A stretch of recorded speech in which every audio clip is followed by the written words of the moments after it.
Please help me address this comment posted on social media. Conservative Christians were once pro-slavery. They were also against women's suffrage and were once pro-segregation, and they changed their minds, mostly. I'm ready for them to change their mind on LGBTQ plus rights. It will come. Okay, there's two things here. One's an historical issue, and the Republican Party was founded in the mid-1900s for the purpose of destroying slavery. And it was opposed by the Democratic Party until the early 60s. 1960s, not 1860s. Over 100 years, this is just a matter of fact. And actually, I think when the amendment regarding the Constitution that had to do with suffrage for blacks, there was not a single Democratic vote in favor of that. So I question all of these statements of fact about the past. Okay,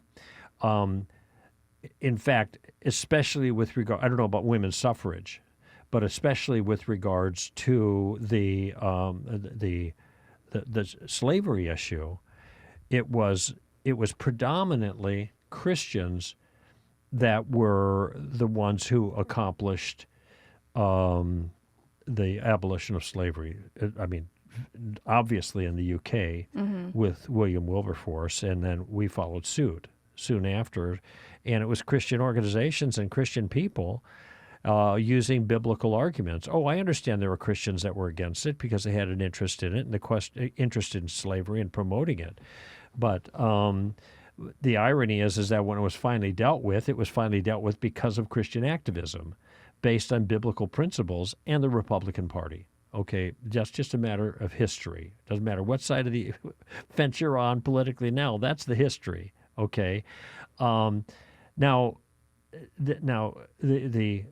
just for the record, what distinguishes. Okay, let me back up and put it this way: there are no moral implications of having dark skin.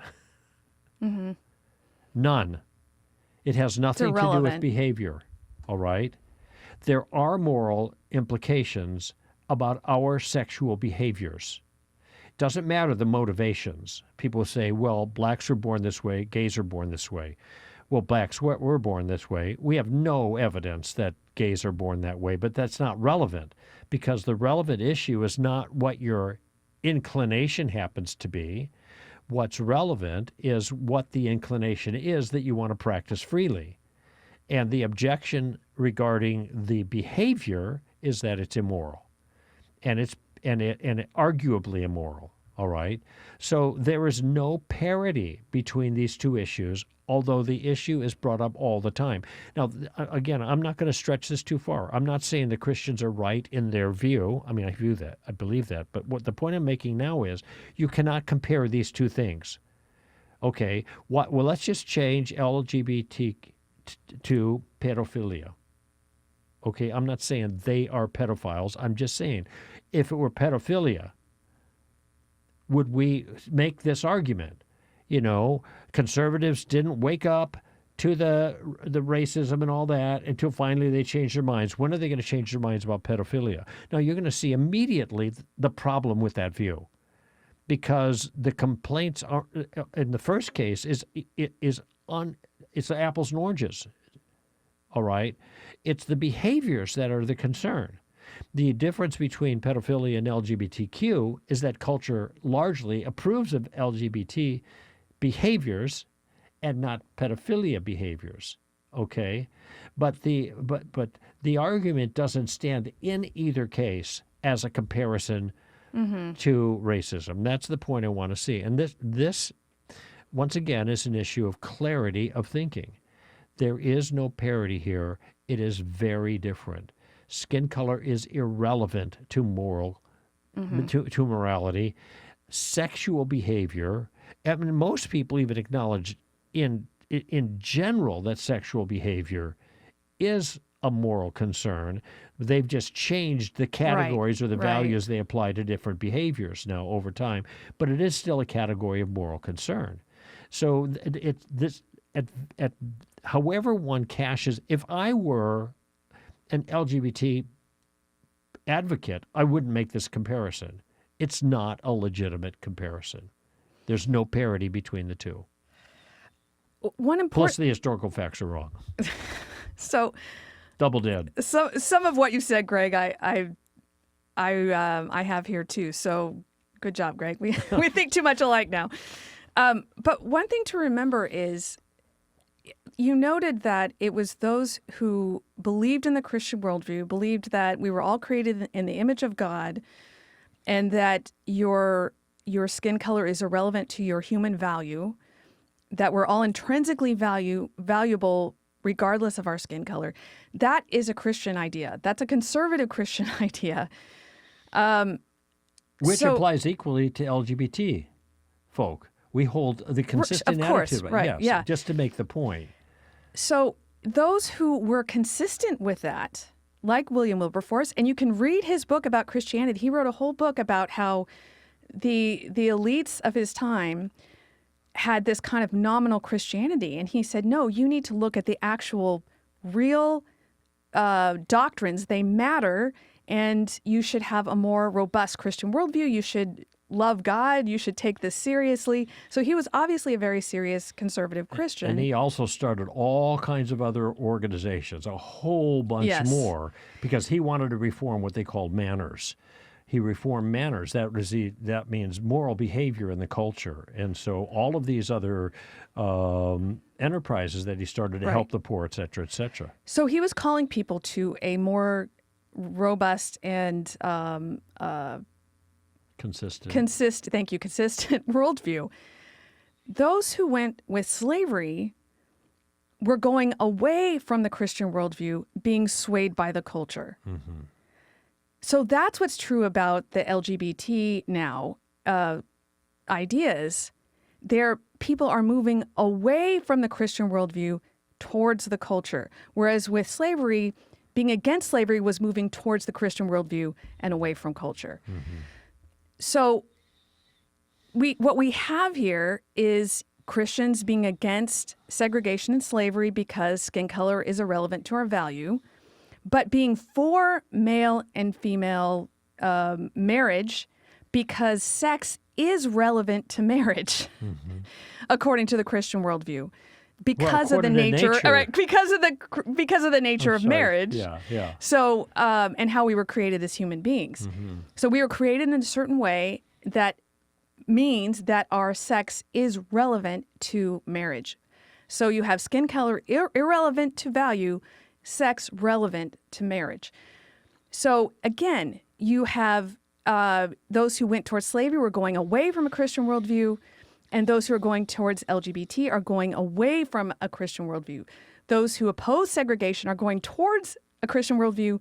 Those who are going who oppose the LGBT ideas are moving towards a Christian worldview. So nicely done. The question is not the change or whether or not they're going along with society. The question is, are they going with a Christian worldview or are they not?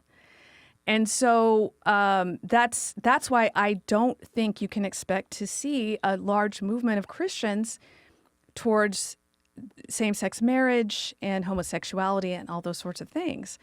I mean, hopefully, if they're going to stay faithful. Stay faithful. Thank you, Greg.